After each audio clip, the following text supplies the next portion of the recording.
гость, великая княгиня Джулия. Несколько слов о великой княгине. Она вдова великого князя Михаила Андреевича, правнука Александра III. И Михаил Андреевич в последние годы своей жизни был великим приором православной части ордена Мальтийских рыцарей, Мальтийского ордена. И тут, конечно, уместно будет сказать, что когда-то почетным командором Мальтийского ордена был Михаил Романович Державин. Также почетным командором этого ордена был и друг Державина Михаила Александровича, который построил этот замечательный дом. И вот история такая. При Павле это был самый такой главный престижный орден, даже выше Георгия. Ставили орден святого Иоанна Иерусалимского, так назывался он. Но Александр I отменил уже пожалование. Командорства были упразднены, то есть поместья, вот, которые относились к ордену, которые кавалер и командор передавали ордену.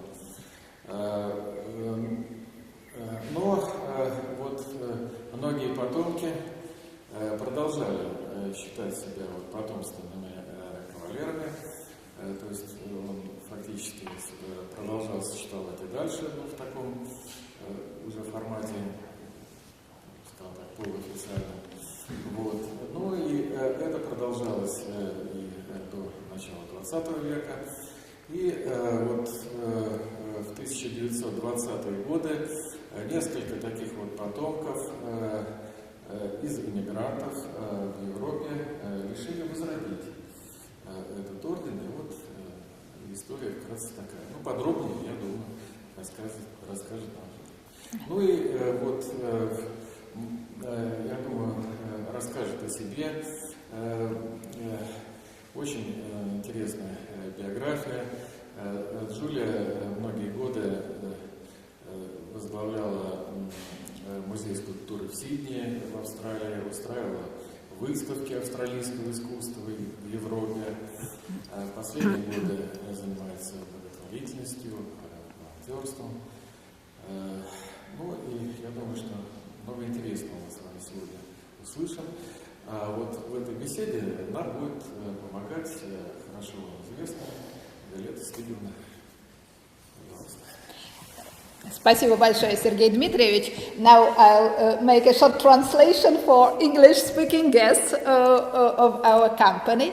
So, Sergei Dmitrievich Zubanov, the part of this museum of Gavrila Державин, told a little bit about the Orthodox part of the order of the Knights of St. John of Jerusalem, which is known as Maltese order. And as we know, Julia Romanov Crespi, the Princess Julia Romanov Crespi, is the widow of the Prince Michael Andreevich Romanov. And in the last years of his life, he was the Grand Prior of the order. And this order is linked to this very museum, because Gavrila Державин, who is a celebrated poet of Russia and who was also a great man, a great statesman, he was also the part of this order. As well, he was the member of the Orthodox Order of St. John of Jerusalem. What year are we talking about? We are talking about the very end of the 18th century. Okay, yeah. Yes. So the times of the Emperor Paul I. who yes. was, Yes. head of this order. And this order was very prestigious in those times. And not only Державин, who is actually the man to whom this, the host of this very house, and the owner of this house, and the man whom this museum is dedicated to, he was the important part of this order. And his relative, Nikolai Lvov, who was a kind of Russian Leonardo da Vinci. He was a very, very talented man. He was a painter, an architect, an engineer, everything, a musician, everything. So we can talk a lot about Lvov too, but Lvov was also a member of this order. Okay. But later on, in the 19th century, this order, became not so active, and it was a little bit, I would say, suppressed. Can we say so, Sergei Dmitrievich? It was a little bit suppressed, this order. And only in the 1920s, the people, like the relatives of your husband, Julia, they began to revive this order, and this order became active again. So that was in the 20th century. Okay. Yeah. So and Sergei Dmitrievich actually is a descendant of one of the members of this order too. Yes. Yeah. So Sergei Dmitrievich is very close to this topic. Yes. So this is the topic which links course. us. Yeah. Well, from my from what was told to me, a history is that it was the war that stopped the Order of St. John, because everybody was dispersed, and also, and it went in New York. Count Pobrinskoy revived it, and that is when my husband was made. But in Australia, where he was, there was nobody knew about it, so it was like a huge flame. There was a flocking of people becoming members, and my husband had to, with a sword, to fight. No, to make them members. I see, to introduce them. I will show you a picture in a minute. But by the way, today's Facebook, or actually was yesterday probably, has an article with photographs of Michael, written by a journalist called Ivan Matvey. So that's an interesting thing to put forward. I see. But it doesn't talk about the Order of St. John, just his life. Yes. Сейчас сделаем некоторый перевод. Княгиня Джулия немножко уточняет историю Мальтийского ордена, православной части Мальтийского ордена в 20 веке. Она говорит, что война, Вторая мировая, положила конец деятельности этого ордена. Впоследствии уже граф Бобринский, он эту деятельность возобновил. И князь Михаил, он стал в Австралии именно представителем этого ордена, и там ничего не знали об этом. Но потом это как пламя разгорелось, и люди стали входить в этот орден, и князь Михаил, он рукополагал их посвящал их в рыцари, и это движение набрало уже такую силу. Еще буквально вчера, сказала княгиня Джулия, в Фейсбуке была статья как раз и о Михаиле, журналиста Ивана Матвеева. вот, так что все как-то так вот, но там об ордене как раз не было, как она говорит, вот. So, Julia, could you tell us a few words about yourself first? Yeah.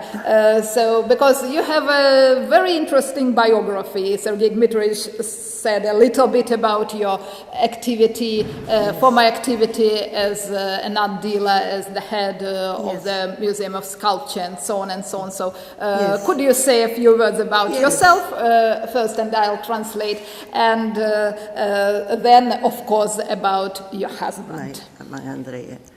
By the way, it's his birthday today. Yeah. Сегодня день рождения князя Михаила Андреевича. Yes. And yesterday was our wedding anniversary. А вчера была годовщина их свадьбы. So, how old would be? He was 1920. Михаил Андреевич родился в 1920 году. 98. Да, ему было бы 98 лет. 100. Да, почти 100 лет. And he's buried in Australia. Well, about me, I come from an Italian family of Milano, very, very, very prosperous, and then, as it happens, everything ended for our richness, and so we dispersed a little, our family. So my sister lived in London, and I went to Australia, where I continue my work, which has always been to do with art. I am an art dealer. Княгиня Джулия итальянка, она из Милана, она происходит из процветающей итальянской семьи, но впоследствии их семью разбросала по миру. Вот, там, ее сестра уехала в Лондон, а она оказалась в Австралии и всегда занималась искусством. I think at this point I have to tell you how I met my prince. Oh, yes. Княгиня Джулия расскажет нам, как она встретила князя We Михаила. met on the beach. Они встретились на пляже. On the beach. Yes. But we just looked at each other and didn't really connect until a mutual friend decided that we were made for one another. And she gave a big with lots of vodka. Княгиня Джулия, сначала они только посмотрели друг на друга, но никак это знакомство не продолжилось. Но их общее... Is it a she friend or he friend that made you? Husband and wife, but she was my friend.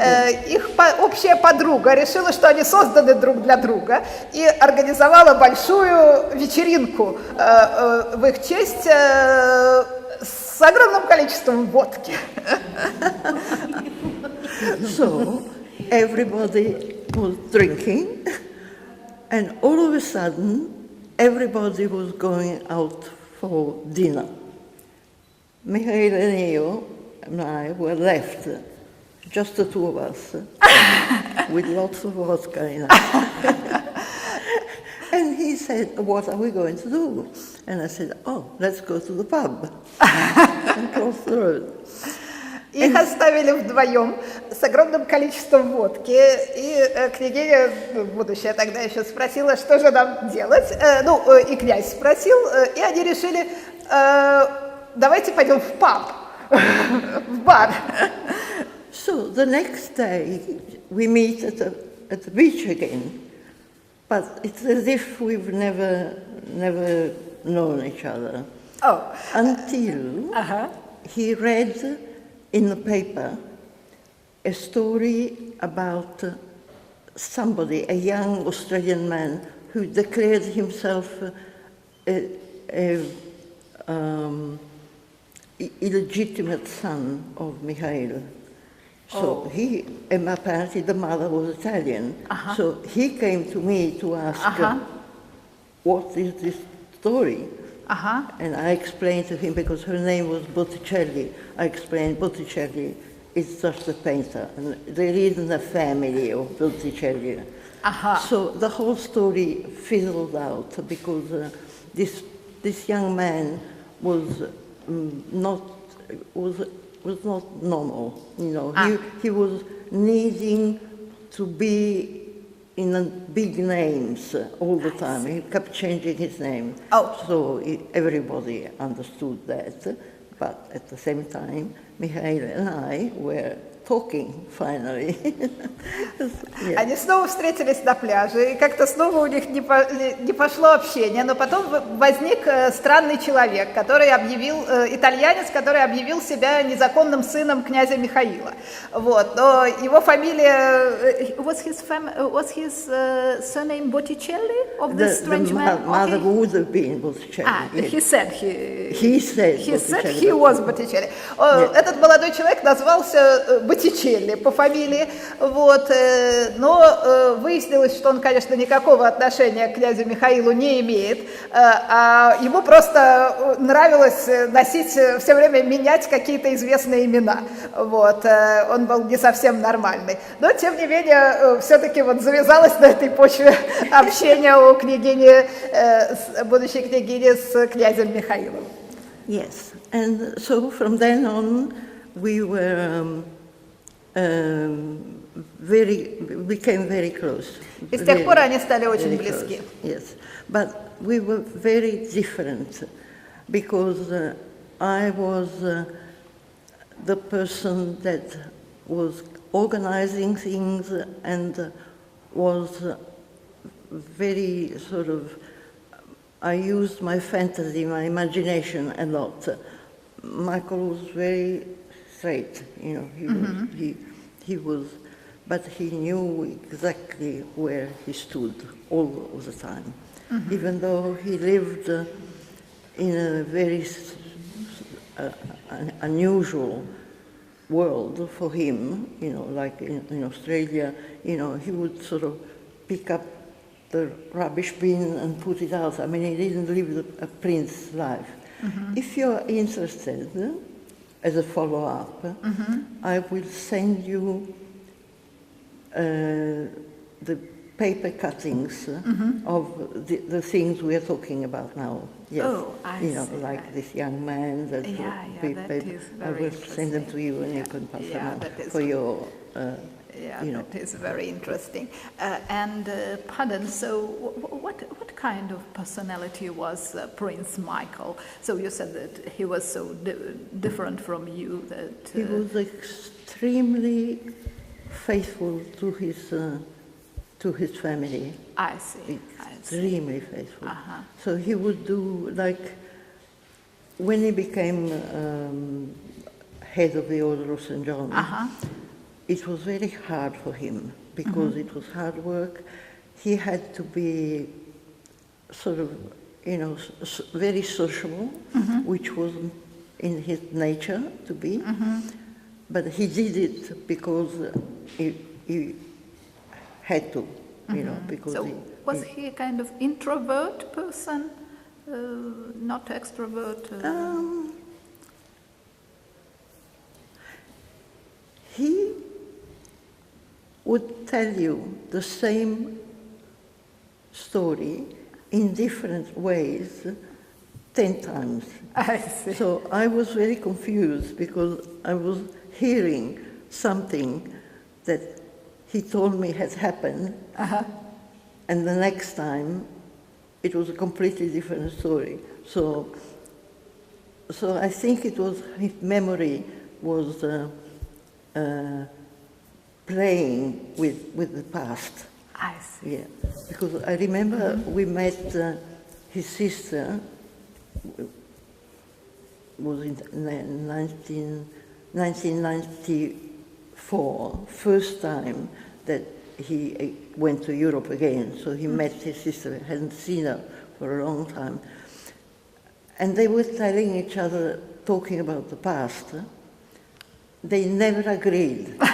She would say, no, that's what memory is like that. You sort of remember things in a certain way. And the person can tell every time different things. Yeah. Like my sister and I have written a few chapters of my memoirs, and I was talking about a country house near Milano, and I said, I remember we were having tea under a magnolia tree with the perfume of those flowers, the magnolia. My sister would say, no, it wasn't a magnolia, it was an elm. Княгиня Джулия говорит, что несмотря на то, что они с князем стали близки, они были очень разными. Княгиня Джулия организатор, она множество проектов организовывала и так далее. Князь Михаил был очень предан своей семье, но когда он стал великим приором Мальтийского ордена, это было тяжело для него. Это была тяжелая работа, несколько не соответствующая его внутреннему состоянию и так далее. Но еще она довольно долго говорила о том, что князь Михаил порой рассказывал истории об одних и тех же событиях совершенно по-разному. То есть, такие вещи случаются действительно достаточно часто. Одно и то же событие разные люди всегда описывают по-разному. Об этом княгиня Джулия сказала именно в связи с ней самой, с ее сестрой, когда княгиня Джулия пишет в своих мемуарах о том, как они пили чай в своей усадьбе в Италии, и она утверждает, что это было под деревом магнолии, а ее сестра говорит о том, что нет, это было совсем другое дерево. И вот в случае с князем Михаилом он сам порой рассказывал одни и те же истории совершенно по-разному. Yes. The thing that I want to point out, because that is important for our meeting, because to do the Order of St. John, is that Michael's life changed drastically since he was made head of the order. Because while before he was living this very humble life, simple, never much money, just very, very simple. All of a sudden he had the red carpets done for him. And he traveled, he went to Hong Kong, he was made, his status was important. Княгиня Джулия обращает особое наше внимание на то, что жизнь великого князя изменилась радикально после того, как он стал великим приором ордена рыцарей, православного ордена рыцарей святого Иоанна. До этого он жил очень скромно, достаточно скромно и посредством, и по образу жизни. Но как только он стал великим приором, он стал очень много путешествовать, он стал на виду, то есть его жизнь стала совершенно другой. Yes. The end of his life, maybe, I don't know how much time have we got?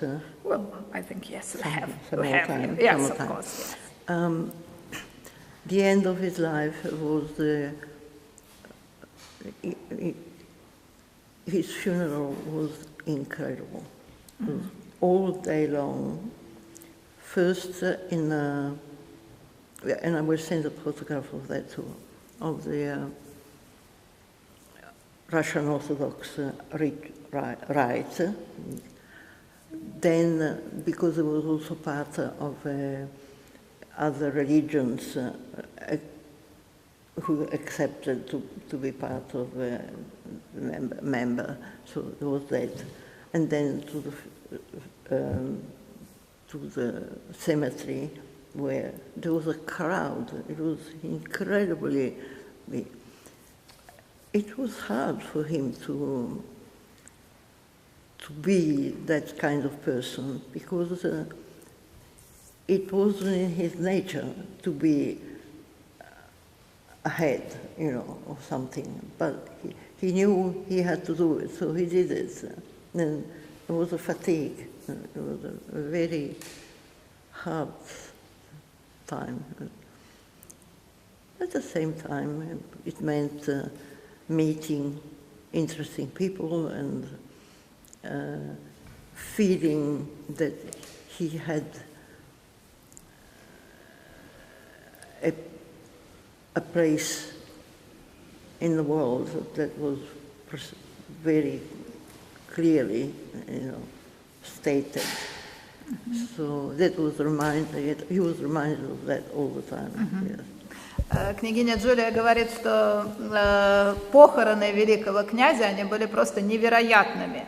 Его хоронили, конечно, по православному обряду, но также и другие тоже конфессии имели здесь отношение к этим похоронам, потому что он общался с представителями разных религиозных конфессий, и его хоронили толпы людей. Для него самого это было, достаточно, так, необычно, но все-таки это было вот его место в мире. Он получил вот такое вот место в мире и такое уважение. Yes.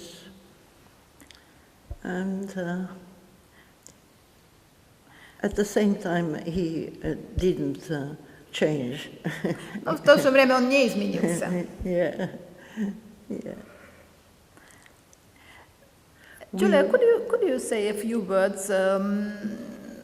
When and where was he born? What kind of did he tell you about any interesting events from his youth and so on and so on?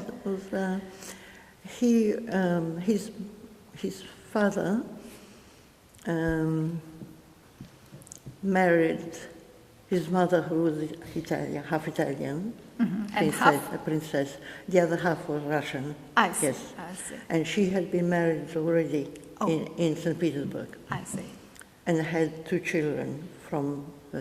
She was 10 years older than him. It was a big love. I see.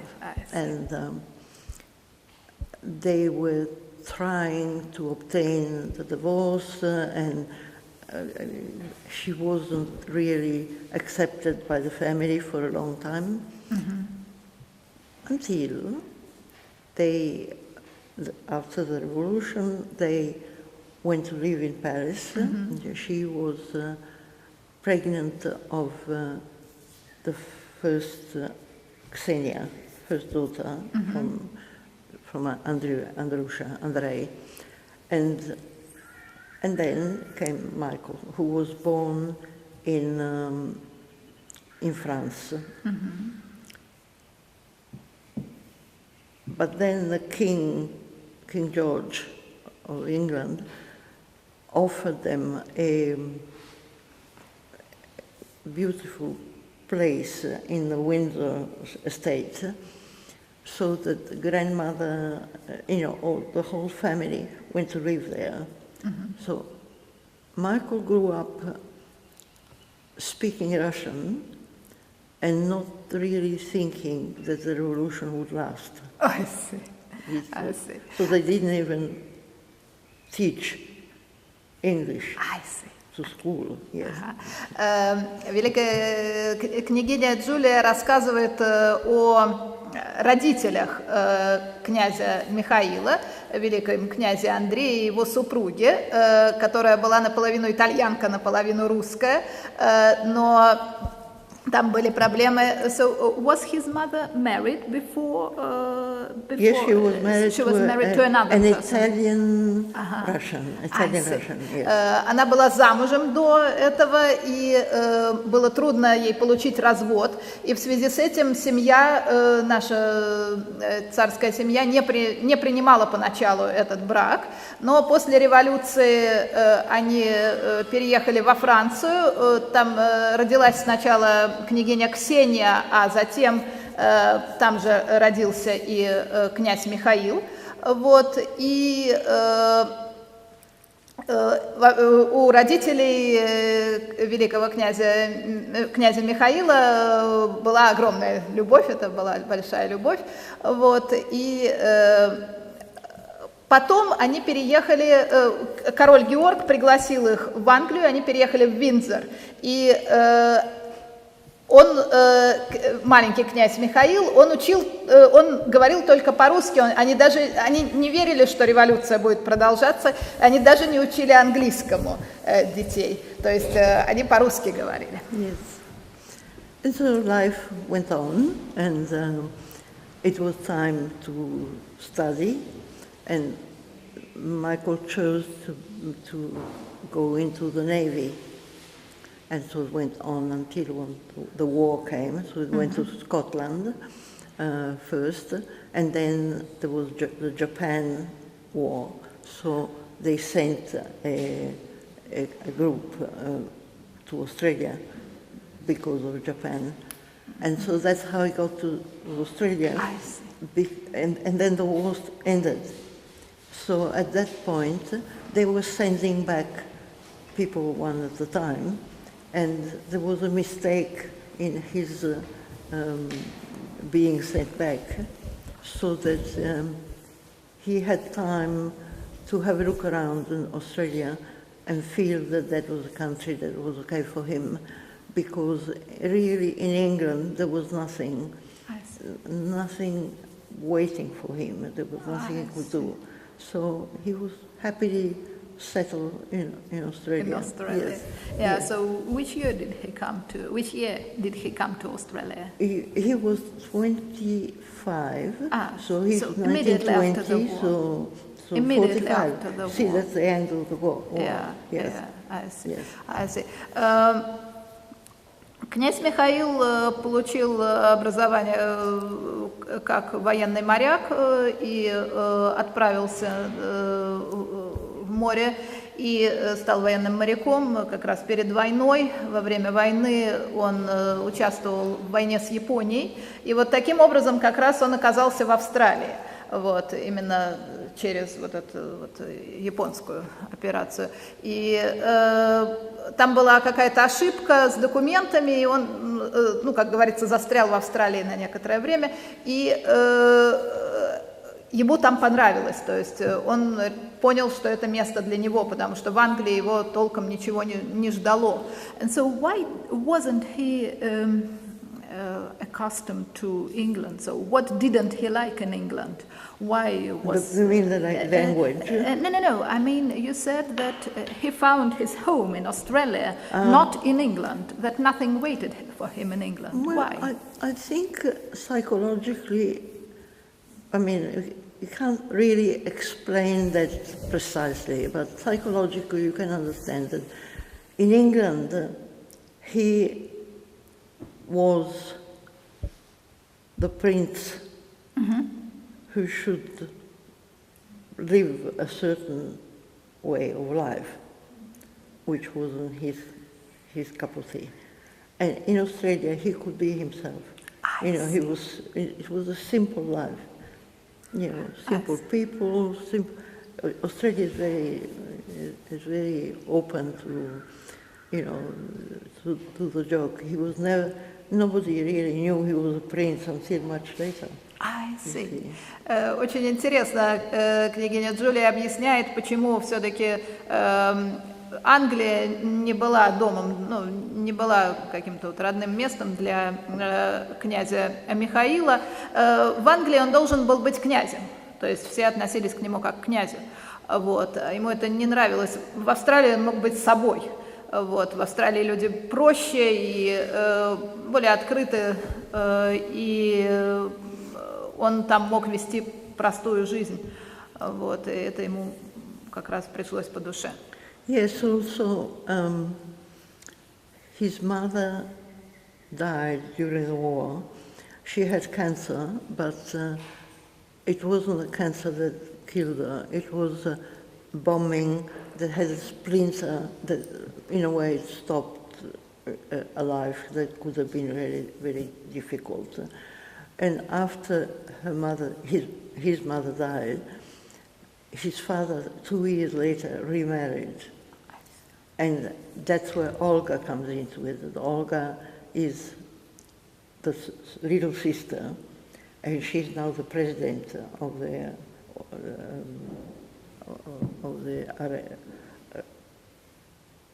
RFA. She's the president. She will be here on the 17th as such. So Olga and her family, the grandmother had died, his mother had died. He really didn't have anything calling him to England. His sister was married somewhere else. His brother also had gone. His brother is still alive. I see. Is very old, 96, I think it is. And he went to California.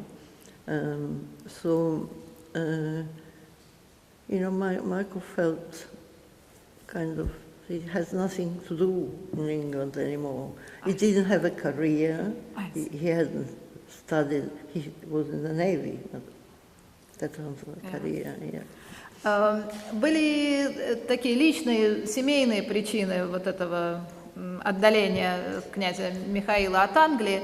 В войну погибла его мать. Она была уже больна, но погибла она при бомбежках. Вот. Через некоторое время его отец женился снова, и у него родилась дочь Ольга, которая сейчас возглавляет вот этот романовскую вот эту ассоциацию, да, и она приедет сюда 17 числа на церемонию, вот, 17 июля во вторник. И его как бы уже ничего не держало в Англии. Его сестра вышла замуж, его брат женился, уехал в Калифорнию, его брат до сих пор жив. Ему 96 лет, но он до сих пор жив. Карьеры во флоте не было какой-то серьезной у князя Михаила, и поэтому его в Англии так вот особо ничего и не держало уже в 40-е годы.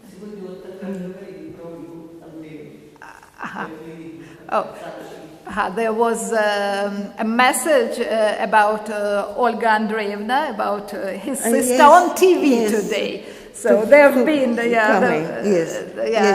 что она приезжает, да? That she's arriving. Yes. Yeah. Was that in a newspaper, a French newspaper? No. It was on TV, on Russian TV. Oh, on TV. Oh, okay. Yeah. It was on TV, yeah. Okay, she's young. She's young. Она молодая еще. Yeah. Okay, very interesting. So he came to Australia, and what did he start doing there in this very different country from England?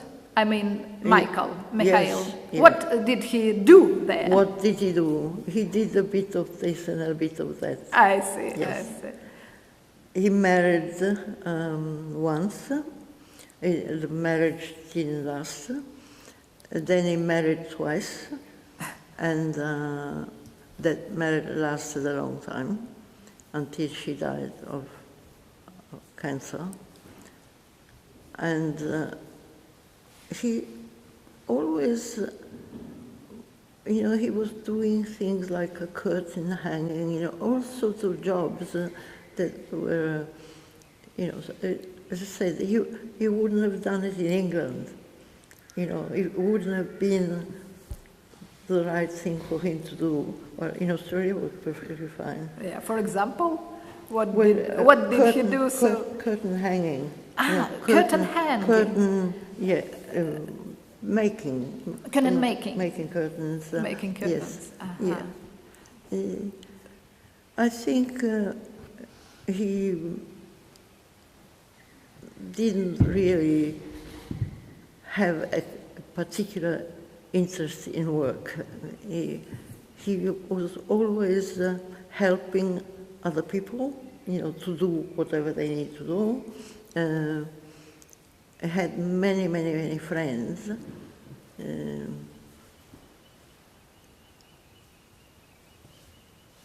Yes, it showed. Yeah, he was really loved by loved by women. Когда князь Михаил приехал в Австралию, он занимался самыми разными вещами, порой вещами, которые он не мог бы делать в Англии, например, там он занимался изготовлением занавесей. И он женился, первый брак его долго не продлился, женился второй раз, и этот брак был длительным до смерти его супруги от рака. Вот. Его очень любили, у него было множество друзей, он не так интересовался работой, как именно помогать людям. Вот. И его очень любили в Австралии. Yes. As far as he and I are concerned, we were like the two opposite poles, absolutely different way of looking at things, but it was like a sort of a very peaceful river down below, but above it was fireworks. You know.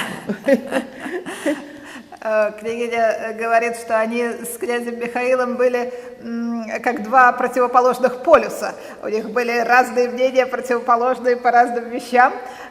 И тем не менее, как бы в глубине это была тихая, спокойная речка, но над этой речкой были постоянно какие-то фейерверки и какие-то вспышки. Вот так она описывает их семейную жизнь. Yes. Yeah. So how did coming back to the history of order of Saint Jerusalem? How did he come to be involved in the order? When did it happen? Well, the part that you've already explained brings to that point, because the Russian monarchy was sponsoring the order. That's how I think the order was running out of the coffers were running out, and so Paul I helped. And from then on, it had always been Romanov to be the head. Yeah. So there've been cousins and fathers, his father, and at one point there was no one. Oh. So in New York, Tatiana and Tatiana Bobrinskoy and well, he died now, can't remember his name. Anyhow, they asked him to become the head from New York. And they even came to Australia once, and so that's how it began. But then it took off like fire, because, as I said, in Australia there is no aristocracy. Mm-hmm. So, you know, it was very interesting for the people that were interested in becoming members to know that there was this something that they never heard before. Yeah. And then it expanded, you know, they said they were traveling the sort of outside Australia as well, yes, mm-hmm. Yes. So when did he become the part of the order, not the prior, but when was he involved? Which year was it? He was involved, when we came to St. Petersburg, and the picture that you put on your mm-hmm. announcement is the one, it's in Palazzo Bobrinskoy, yes. And so that was 1998. I see, yeah. I see. So he became the part of the order. Yeah, 1998 at the same time, yes. That became really, yeah. Yeah. Then in 2006, we had a journey to Vienna, Hungary, and from there we got the flight and we came here and participated in a Maria Fedorovna burial. So that 2006, that was the year. So that was another big out of Australia time. Yeah. And I have all photographs of all things. Oh, great. I don't know if you're interested. Yeah, sure. Yeah? Yes, of course. Of course, it is very interesting. If you have if you have an album or I don't know. Okay, we'll think about it, how to organize it. Yeah. Я спросила княгиню все-таки, когда уже начал князь Михаил свою деятельность как член ордена Мальтийского. Это случилось где-то в 1998 году. Его туда позвала княгиня Татьяна Бобринская. И еще один человек, имени которого княгиня не помнит. Вот. Тогда они как раз приезжали в Петербург, и затем они сюда приехали в 2006 году. Это как раз, кстати, год, когда князь Михаил стал великим приором. Они снова приехали в Петербург на похороны принцессы, на похороны царицы Марии Федоровны, императрицы Марии Федоровны. То есть его деятельность. И что было еще интересно, что в Австралии нет аристократии, там нет этой традиции. Это было совершенно новое и интересное для Австралии. Вот именно эта история вот этого ордена, который всегда возглавляли члены семьи Романовых. Okay, yeah, thank you very much. As we are here in the Державин Museum, in the museum connected with Russian literature, could you say a few words about the role of literature, of Russian literature in the life of your husband and of your life, if there is any? So which writers have you read? My husband was not interested in literature at all. How about you? Really immensely. Oh, very interesting. And the Russian literature is one of the ones that interests me the most. Oh, very interesting. Dostoevsky, to begin with, is probably my favorite writer. Yes. Okay, so княгиня Романова говорит, что я спросила о роли литературы, русской литературы в жизни их семьи, что князь Михаил не интересовался литературой, но она интересовалась литературой в огромной степени, и особенно русской литературой. Ее любимым писателем был Достоевский. Yeah. Well, we have to think also of the fact that there has been the education of Michael from the point of view of sort of literature has been not as other young men get it, because he arrived and he didn't speak English, so he couldn't go to school. And yes, so even later his English was excellent and his Russian was excellent, but the literature didn't interest him. He was more interested in history. Yes. Was he interested in Russian history? Yes, very much. Yes. Yes. У князя Михаила было специфическое образование, потому что, как уже сказала княгиня Джулия, он даже английского не учил поначалу и в школу не ходил в связи с этим, хотя впоследствии он прекрасно говорил по-английски и прекрасно говорил по-русски. Вот. И вот в связи с этим всем он не интересовался литературой, но очень интересовался историей, в частности, русской историей. What was his favorite personality in Russian history? Has he told you? He wasn't interested in general history. He was interested in the Romanov Romanov history. And that he would read quite avidly about that. Did he have any hero in Romanov family? Any person whom he admired? In Romanov family. In the Romanov family. Did he have a favorite? Well, he began with Nicholas, the head of the family, not the Tsar. You know. Yeah. I think before that he hadn't focused. He hadn't looked at Russian history. You know, he didn't really read books of history.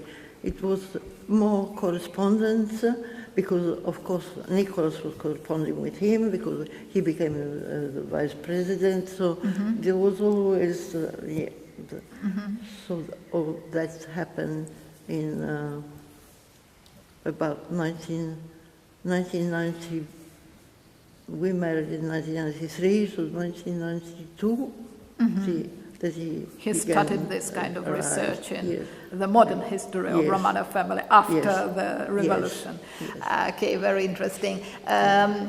Князь Михаил, он занимался исследованием истории семьи Романовых именно уже после революции. То есть у него не было, насколько я понимаю, каких-то героев в истории семьи Романовых до революции, но он переписывался с великим князем Николаем, и его вот этот интерес, он начался в районе 1992 года. В 1993 году они поженились с княгиней Джулией. Yeah, very interesting. Coming back to you, could you tell us a few words about your youth, about your, I don't know, most brilliant, most interesting events in your life, apart from the meeting with Prince Michael, Prince Mikhail? Before meeting Michael. Yeah. Well, it was really my involvement with art, you know, because I began in Milano, and then I went on in Australia, and I was for 10 years running a gallery, and then the government, Australian government, sent me to Italy with an Australian exhibition, which was 6 months, fantastic experience. Oh, I see. Which year was it? Pardon? When was it?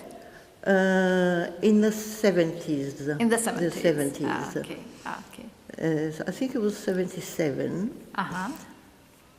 Then I came back and I became director of a sculpture center. It was fantastic. It was a very rough place with not much sponsorship, but you could do as much as you could with just getting the artists to work, which they did. It was fantastic. After that, I was really, really tired, because I did 3.5 years of intense work, and I did other things that were interesting, and that's when I met Michael. But the part of my work, which is really the most important thing for me, apart from my life otherwise, was that I did I offered to work without pay. Yeah, for volunteering. Yes, for a place called the Performance Space, which still exists now. And I practically picked up from where I had left at the Sculpture Center and put together a database on the computer of 21 years of this performance base, uh-huh. which was amazing. So what did they do? Performance is a very wide. It involves lectures,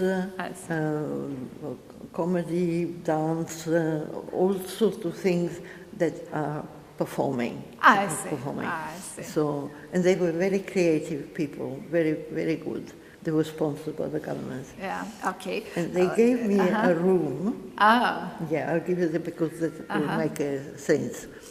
They gave me a room, which I called the room with a view, and boxes of hard copy, of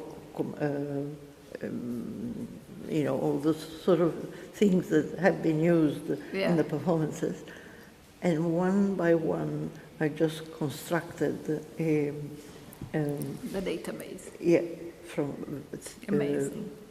By date, 21 years. It was 2 years. It took me. Fantastic. Княгиня Джулия управляла галереей в Австралии, затем ее отправили в Европу, пропагандировать австралийское искусство. Затем она в течение 10 лет была главой вот этого центра скульптуры. Потом она почувствовала уже большую усталость после всей этой активной жизни, и затем она предложила себя в качестве волонтера в такой центр перформативных искусств, или как это теперь принято называть, то есть это театр, лекции и так далее, все, что можно представить на сцене, сценических искусств, может быть, так можно сказать. Она предложила себя в качестве волонтера для бесплатной работы, чтобы сделать им базу данных за 21 год их работы. Все, что они там использовали в постановках и так далее, все это ввести на жесткий диск. И эту работу она считает совершенно фантастической, своим фантастическим достижением.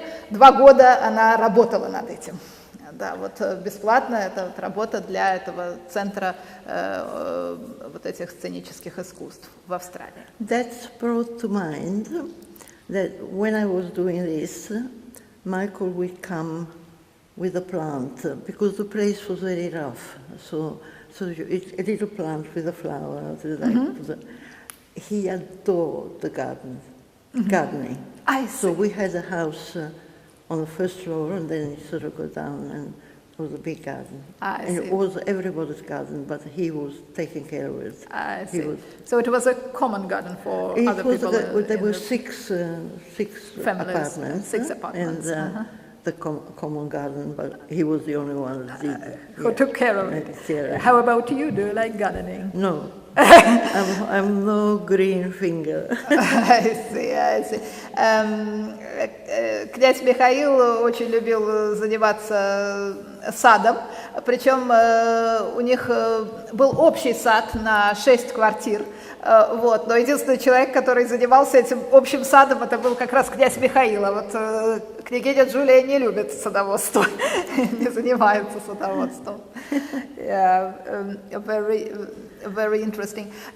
We both cooked. But you both cooked. We both cooked. Oh, did you cook different things as usual? Completely different. So what did he cook? Because I'm vegetarian. Oh, I see. So, and he eats anything. So I would cook things for him, and he would cook things for me. Yes. The famous story of the Jerusalem artichokes. They only come once a year. Yeah. So Michael was talking about the Jerusalem artichokes all the time. He did make a soup with it. So there he was with the Jerusalem artichokes in the kitchen. I cleared because I better not be there. And he put everything in a blender and forgot to put the lid on and started it, and it sort of went all over the kitchen. I see. But what was left was delicious. I see. I see. Единственное, что их объединяло, это, как это правильно сказать, готовить они оба любили, да, но готовили совершенно разные вещи, потому что княгиня Джулия, она вегетарианка, а князь Михаил ел все, вот, и они готовили друг для друга, и она рассказывает историю с иерусалимскими артишоками, да, которые только один раз в год, как бы, можно их использовать, да, можно их готовить, можно их приобрести и готовить, и однажды случился казус, что они просто все оказались на кухне, вот, все вылетели из блендера, но то, что осталось в блендере, было очень вкусно. Да, он забыл крышку положить, да. Да, и все через крышку вылетело. Reunion, because we are not down to heavy stuff, you know, we talk about everything, which really makes one person alive again. You know. So did you like talking to each other? Yeah. No. I'm saying here tonight, today, you know, we are not talking about heavy history. No. We are talking about everyday life, which is more interesting. Makes that very alive. Yes. Княгиня Джулия замечает, что ей нравится, что сейчас мы говорим не о каких-то серьезных исторических вещах, таких тяжелых, да, а о такой повседневной жизни, которая, в общем-то, и делает человека живым. Okay. Well, shall we probably ask the audience to ask you some questions? Yes. Так, ну вот я предложила, чтобы теперь все-таки не только я, еще и публика задавала какие-то вопросы княгине Джулии, то, что вас интересует. Да, Алина Николаевна. Алина Николаевна has two questions. Two questions, oh, good.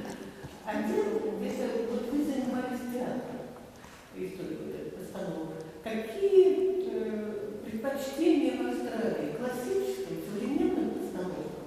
Что и ваши творческие предпочтения, классические или современные театры? Well, the first question, la prima domanda, is you were involved in this performance arts, performance base, so that means that you should have been interested a little bit too in theatre.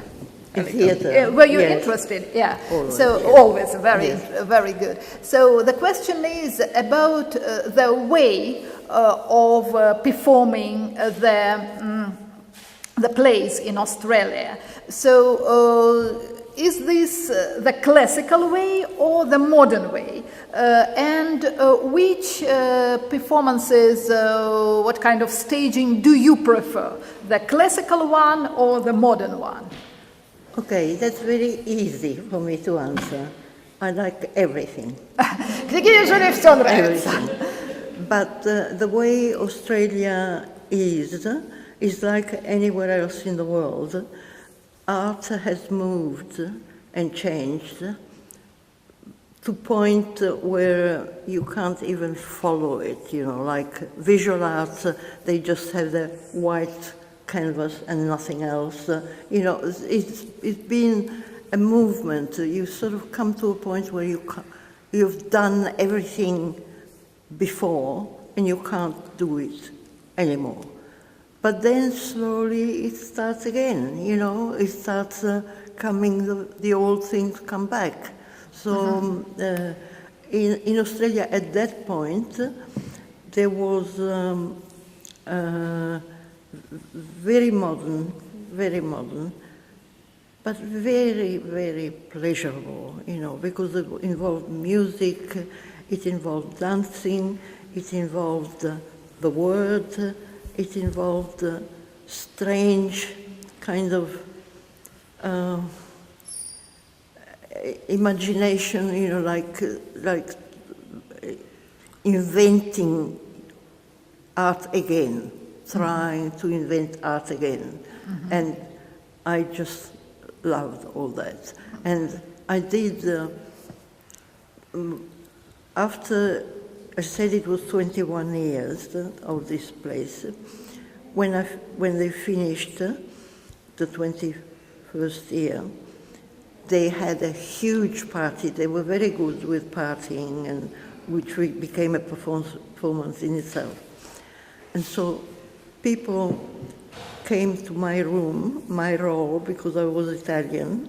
I was making coffee and offering I baci perugina, their chocolates. Chocolates.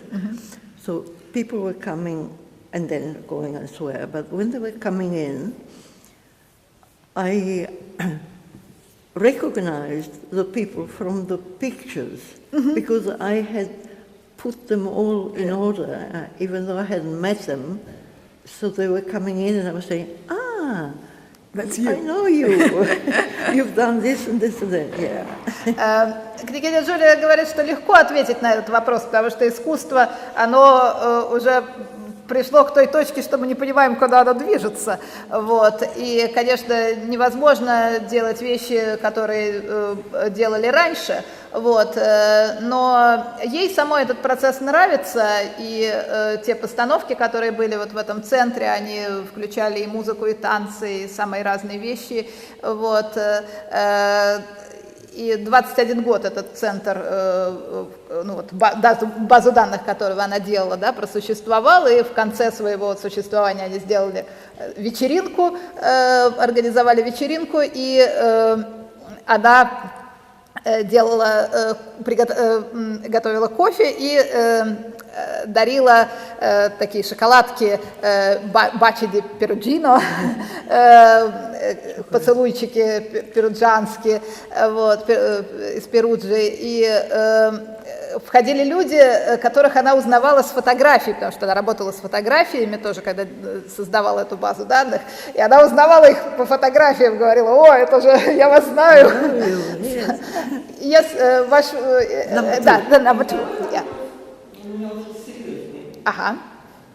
Вот скажите, какие были ваши ощущения, эмоции, когда вы первый раз оказались в семье, среди семьи Романовых, среди представителей дома Романовых? Вот какое чувство? The second question is more serious. It concerns your emotions, your impression when you first came into Romanov family. What were your emotions? What were your impressions?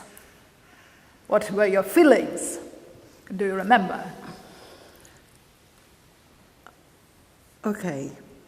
I am a romantic, and since I was born, I knew I was going to marry a prince. So to me, that was just happening what was meant to happen. I see. And I felt perfectly at ease in my role as wife of Michael, and then getting to know his family, because they were also so incredibly lovely to me. They were so nice. So it was very human. It wasn't to do with history, even though I participated because I'm the one that does all the computing and all that. So I was helping with correspondence and all that. But I was feeling perfectly at ease in my role. Княгиня Джулия говорит, что она всегда была романтиком, и она знала, что она выйдет замуж за принца. Вот. И когда она встретила князя, она посчитала, что это то, что должно было случиться. Вот. И она чувствовала себя очень органично в этой роли жены князя Михаила. И ей очень понравилась его семья, потому что они очень хорошо ее восприняли, они очень по-доброму к ней отнеслись, и они были очень человечные, очень живые человечные люди. Вот, так что вот так вот. Еще вопросы?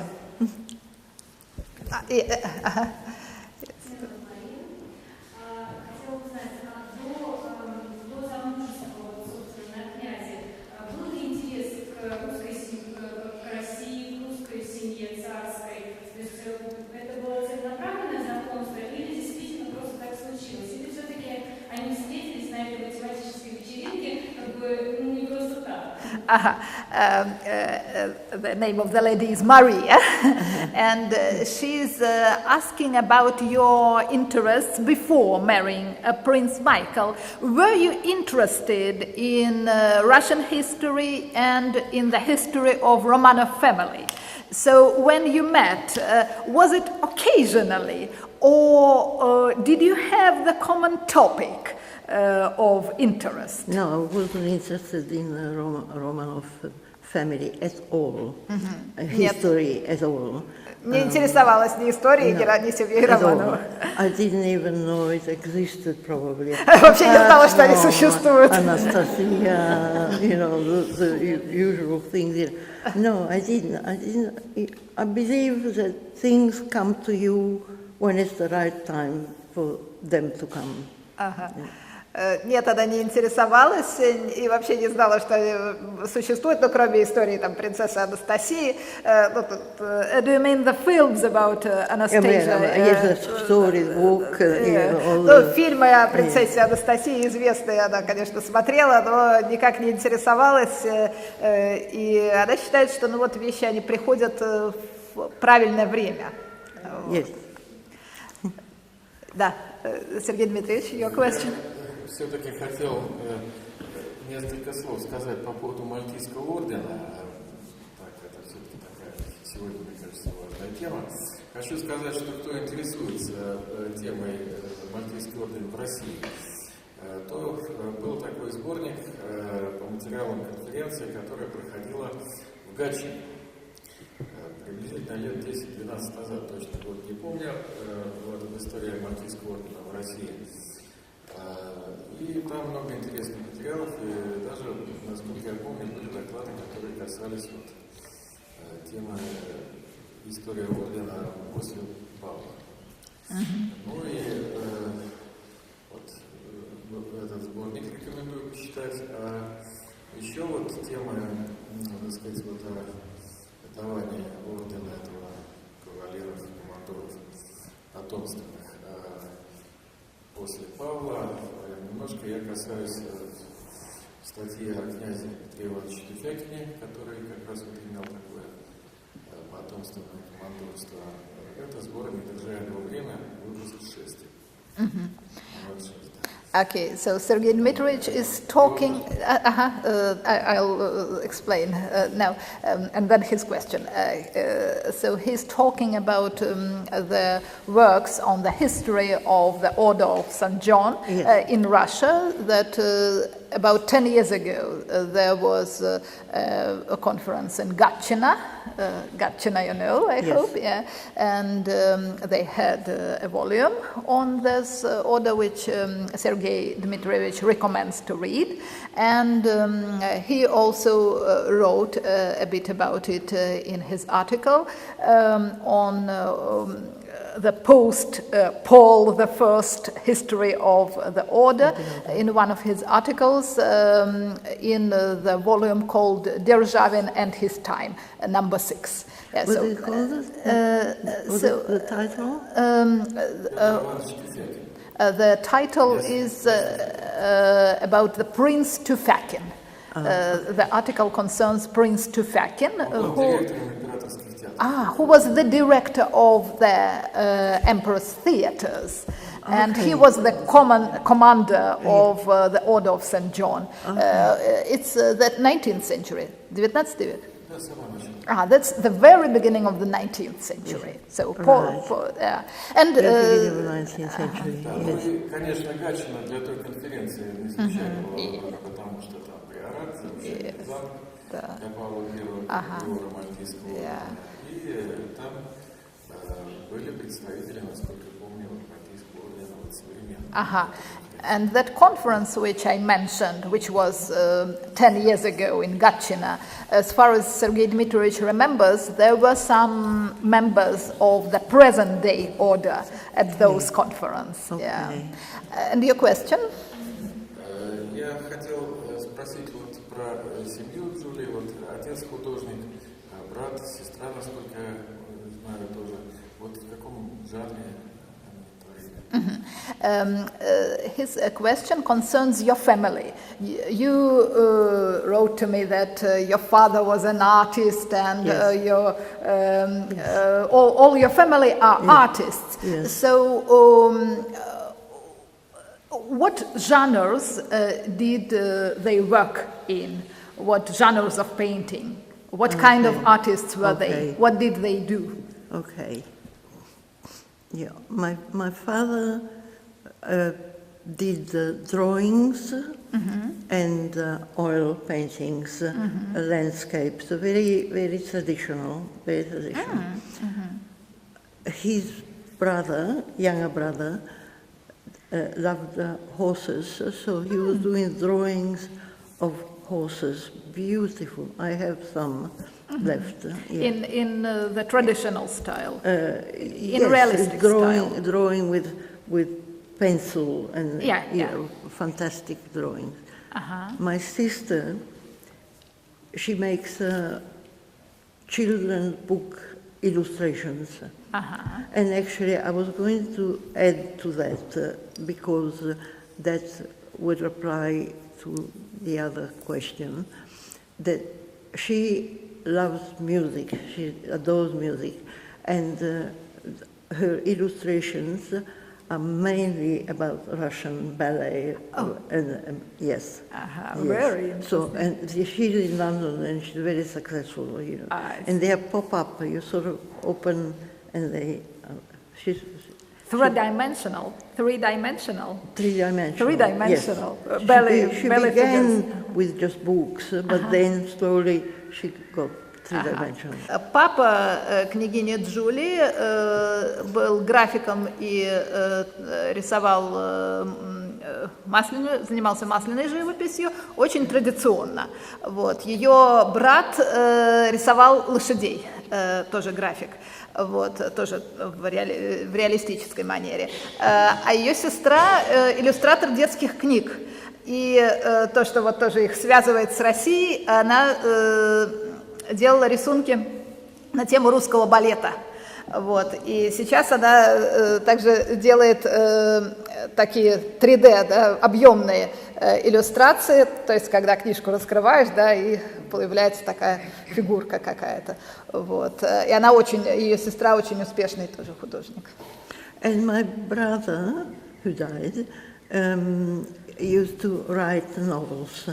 Very a la Edgar Allan Poe, Oscar Wilde, that kind of sort of style. Did he publish?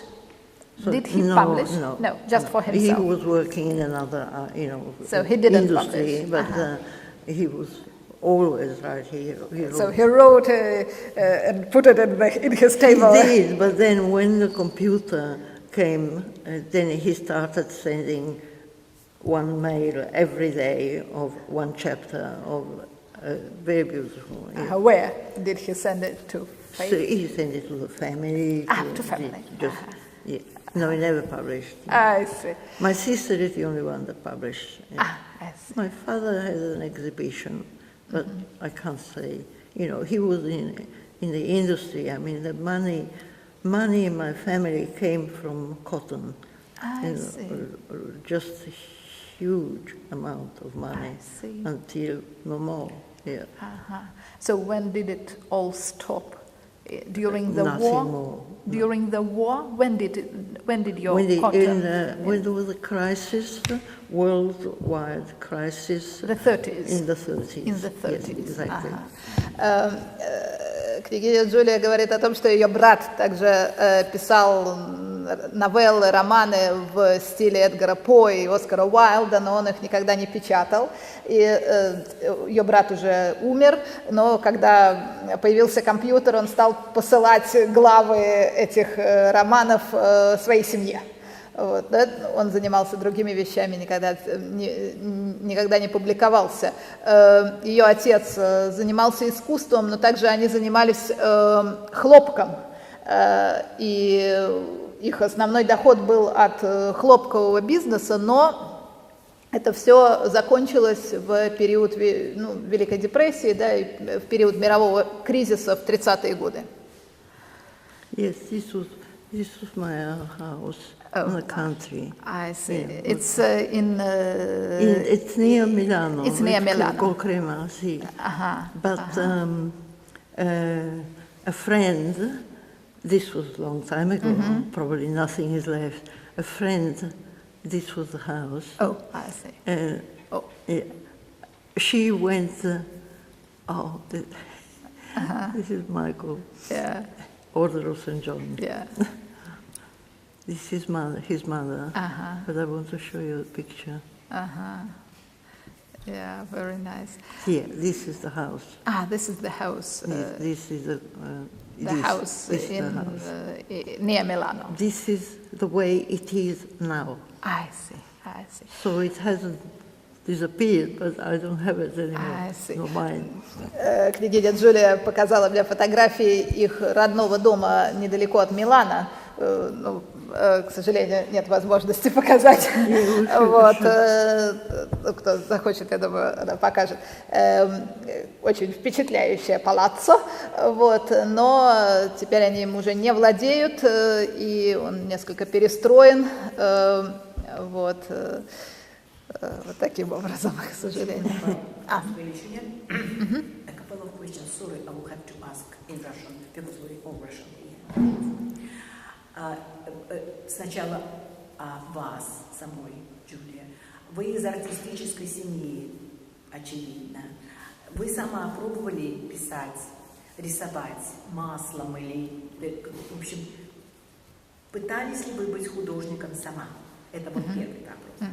So you come from an artistic family, from the family of artists. Have you ever tried to paint, to do any art yourself?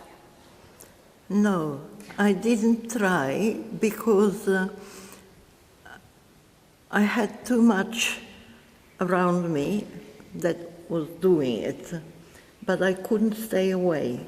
So I've always been involved with the art, but I wasn't an art administrator. I wasn't doing it. But I understood artists perfectly.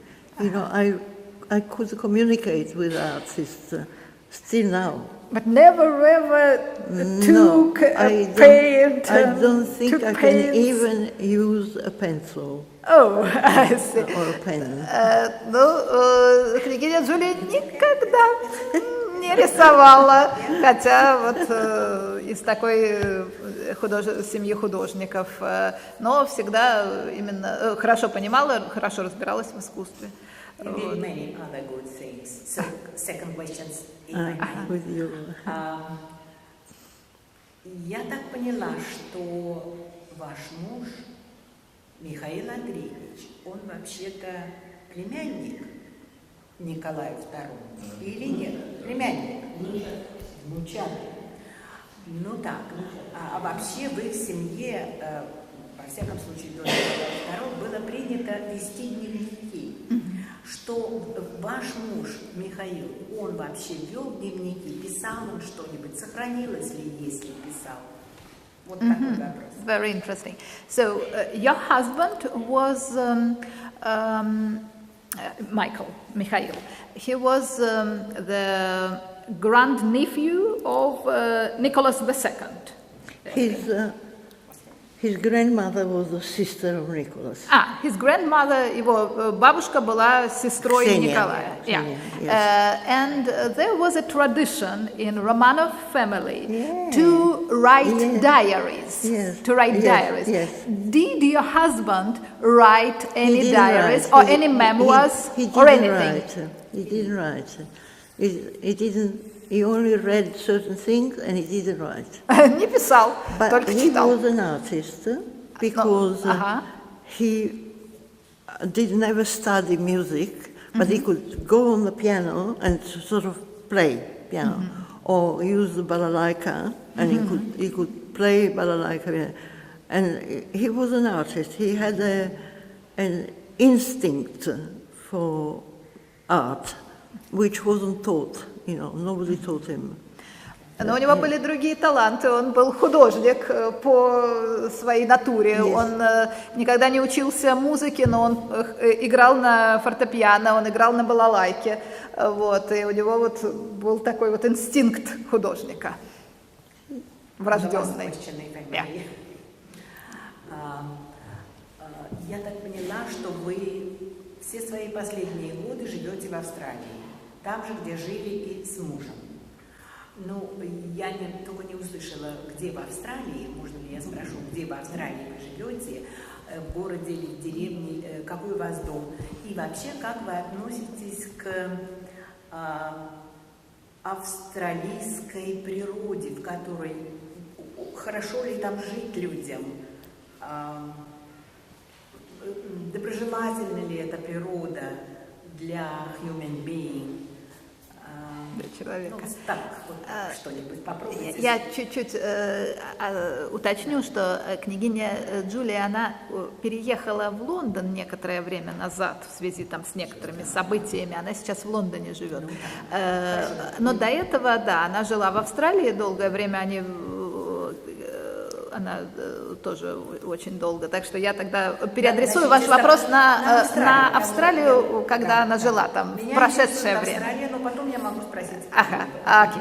Well, so we were talking about the question of the lady, and so you lived in Australia for a long time. The lady is interested, which place in Australia did you live? And what kind of house, what kind of home did you have there? And what is your attitude to Australian nature? Is Australian nature favorable? Is it nice to a human being or not? What is your opinion? What can you say about that? I lived in different kinds of, always Sydney, but in different kind of houses, because I first arrived because my sister was there. So I went to visit her, and I had a 6-month visa, and then I decided to extend, and I decided to work. So then I moved because my work was near my home. The kind of home I had was pleasant, nothing special, but Sydney is full of green, and what I think about nature is strong, because Australia taught me a lot about nature, because in Australia you have floods and fires that look terrible, you think that is terrible. But they don't feel it like that. They feel that it's like a regeneration of nature, because even though the fauna, they die, then the ones that are left are strong and very strong. And Australia is very old, and the Aboriginals are very old, yes. And they did that. They managed to keep their number down and move whenever they had to need food or move, so that they were nomads, they will never stay in the same place, they moved. So you learn this, even though as a European it's hard to change, you don't change your ways, but you learn there are other ways as well as yours, yes. Yeah. Княгиня Джулия всегда жила в Сиднее, в разных местах. Первый раз она приехала посетить сестру, у нее была виза на 6 месяцев, но она продлила визу и решила остаться и работать в Австралии. Вот, она всегда жила в Сиднее. То, что она думает об австралийской природе, это очень, ну, как бы сказать, природа для сильных. Для можно сказать, для естественного отбора, потому что там огромные наводнения и огромные пожары, которые ужасно выглядят. Но, тем не менее, это приводит к возрождению природы, да, выживанию и возрождению, и выживает сильнейший в этом. Вот, так что это такое своеобразное место. И Австралия очень древний континент, и аборигены Австралии очень древние люди. По поводу Австралии еще, по поводу центра скульптуры, это музей, все-таки какого рода? Это музей, который имеет свою коллекцию, тогда что это коллекция, или это место, где проводились какие-то выставки? Что-то вроде галереи, да? Да, вот что-то такое. И, так сказать, вот, по душе была эта работа. Sergei Dmitrievich is asking a question about the Centre of Sculpture, which you ran in Sydney, in Australia. The Centre of Sculpture. What kind of centre was it? Was it a kind of a museum with a permanent collection, or was it a kind of an exhibition place? What was it? And did you like this job? I love that job. It was fantastic. It was not a museum. It was not traditional. It was a space that was given. I was the director, but I could call the artists to create their work in that space. So we had a sort of a plan for, it was 3.5 years that I worked there, then it closed. So you had artists who could not go into museums because they were not ready for that.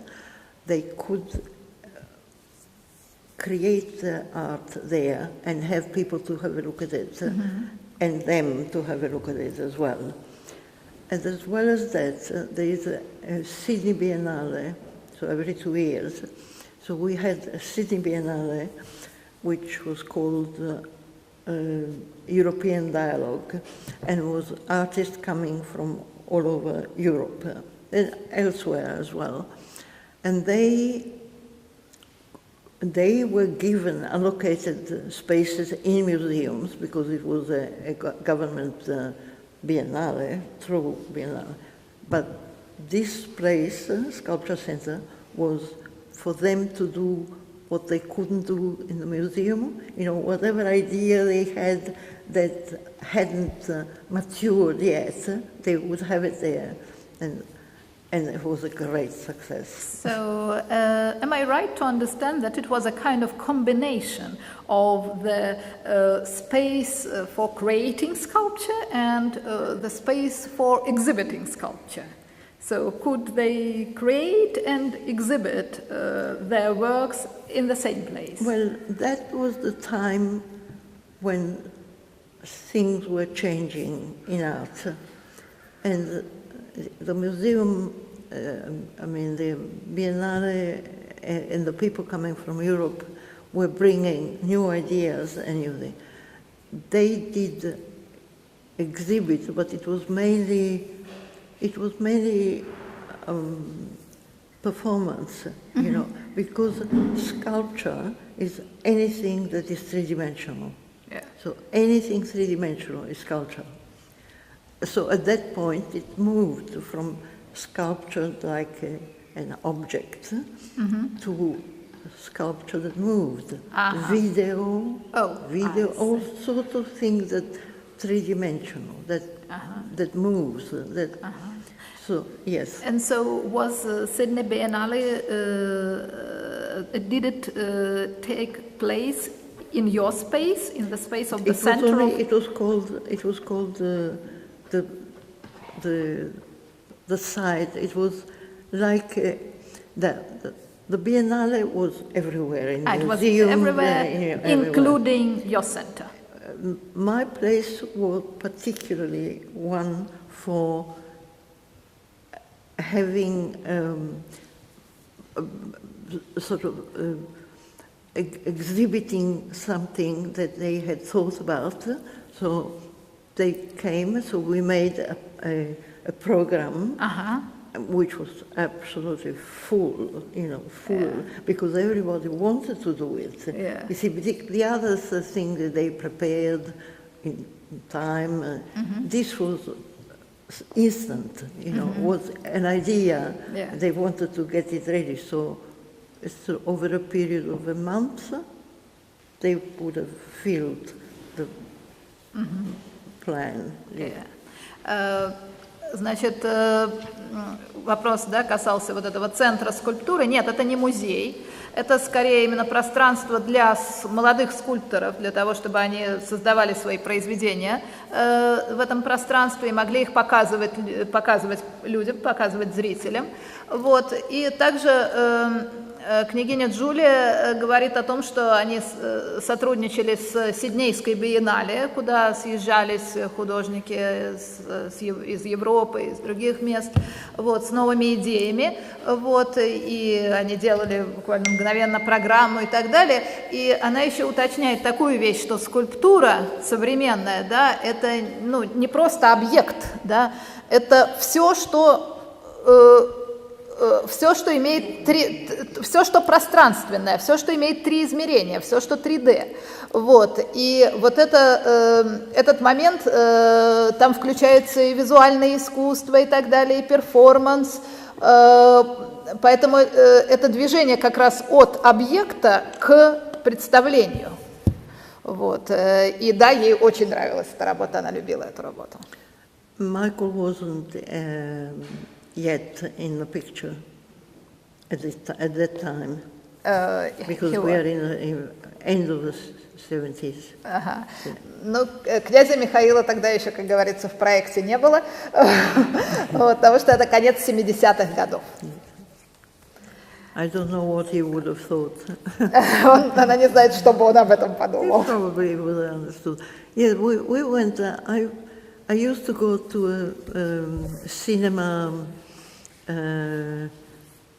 sort of a special kind of movies, that Which ones? And I decided to go with Michael.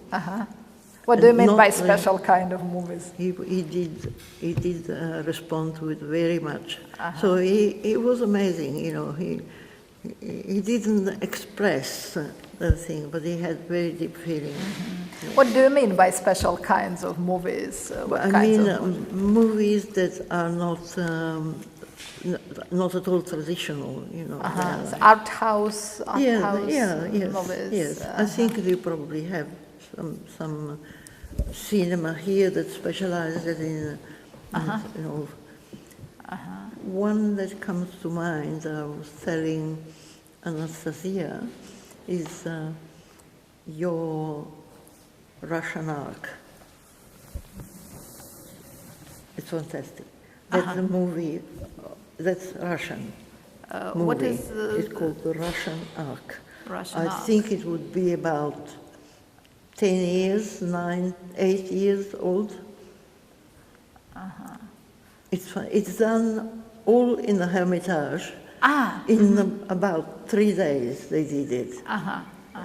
So that's one kind of film that I mean. Sokurov's one. Русский ковчег. Yes. Yeah, we understood what is it. So did you like it? Yes, yes, I love it. Княгиня Джулия любит такое артхаусное кино, и, например, ей очень понравился фильм «Русский ковчег». И князь Михаил ходил с ней на эти показы, и он их воспринимал, он их чувствовал, даже если он особо не говорил об этом, но он чувствовал их. Сергей Дмитриевич, are you going? 5 10 минуточек. Okay, so may we have a couple of more questions? Yes, or are you of tired? course, yes. Yeah. Yes, Larissa.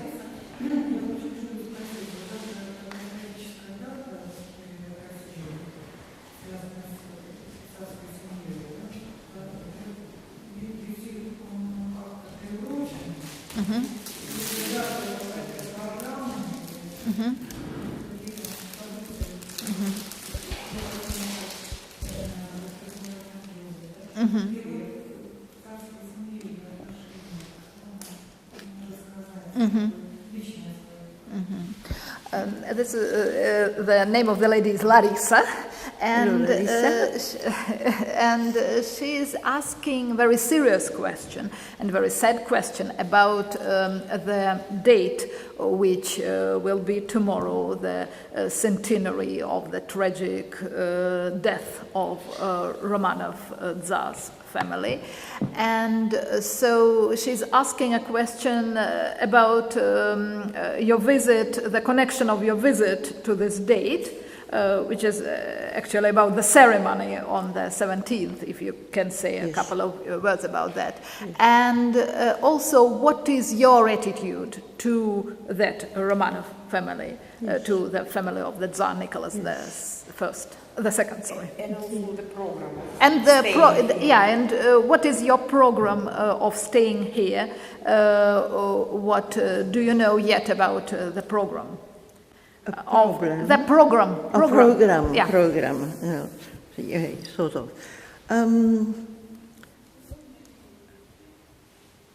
100 years are like if it was meant to be now, to make a closure of what has been this terrible, terrible, terrible tragedy. It will never go away. 100 лет, ну, по мнению Джулии, вот это вот уже та дата, когда пора несколько вот закрыть этот вопрос. Это была страшная трагедия, и сейчас то самое время, когда пора сделать некое закрытие этого вопроса.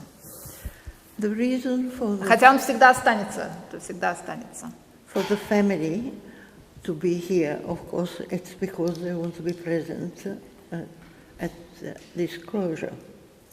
But it's not it hasn't been organized in a way so that there is an absolute program. I have a personal feeling that to me is essential. I feel, 100 years,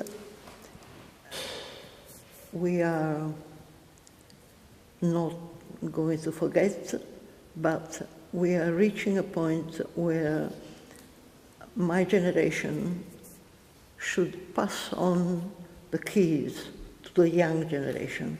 They were not here. See, we were closer to the time when it all happened. They are too young for that, so they will have to make their own mind about that. But to me, that is the reason why I'm here. I'm representing Michael here in St. Petersburg for the centenary, and I'm bringing my feelings of what I just said. It's a closure. End. Значит, будет 17 числа как раз церемония памяти, в память об этом трагическом событии, в память о столетии. У них нет какой-то четкой программы, но княгиня Джулия считает для себя очень важным, необходимым здесь присутствовать. Она представитель старого поколения, поколения, которое еще было ближе к этим событиям, чем молодое поколение, которое, об этом знает, что называется, только понаслышке. И поэтому она видит свою роль, и роль их старшего поколения, как передать эстафету молодому поколению, передать память об этом событии молодому поколению. поколению. Вот, поэтому она сюда и приехала. Вот, но какой-то четкой программы у них нету. Это на самом деле огромная проблема. Действительно, даже до недавнего времени она точно не знала, в какое время и в каком месте будет эта церемония. Вот. Я уже от себя добавлю, что там будет часть, насколько я понимаю, в Петропавловской крепости и часть еще в церкви в Зимнем дворце утром. Вот будет, я так понимаю, что церемония это, по литургии или что-то там, служба в память. Вот. Но вот она несколько раз повторила, что для нее очень важно действительно вот несколько закрыть с одной стороны эту тему, с другой стороны передать эстафету молодому поколению семьи Романовых. И она будет представлять здесь князя Михаила на этой церемонии. Ага. Yeah, we are talking for almost 2 hours. Yeah.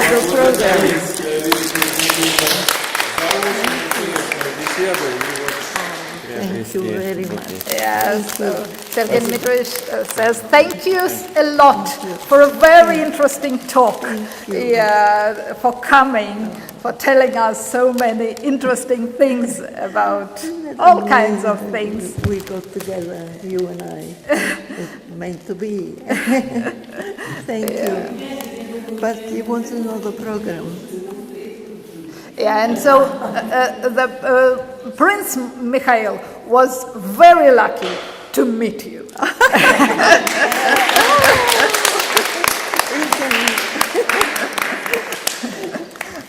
We were married yesterday, yes? Yeah, so они поженились вчера, а сегодня его день рождения.